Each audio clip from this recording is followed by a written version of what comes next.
নেন। এই ঐতিহ্যবাহী সামাজিক সংস্কৃতি উৎসবে আকাশে বেলুন উড়িয়ে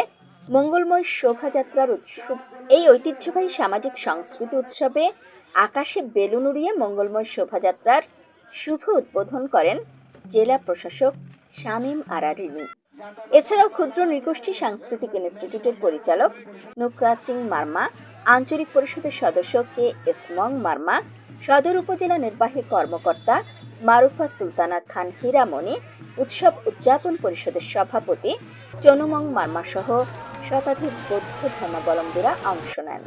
অনেক ভালো লাগছে যে বছরে একবার সাংগ্রাই আসছে আর রিলিতে বের হয়ে সবার সাথে একসাথে বের হতে পারতেছি, সবার সাথে দেখা হচ্ছে, যার যার ড্রেস সবাই একসাথে পড়তেছি, অনেক এক্সাইটেড যে আমরা রিলিতে বের হচ্ছি। আর সাংগ্রাইটা আসলে খুব ভালো যাবে আশা করি।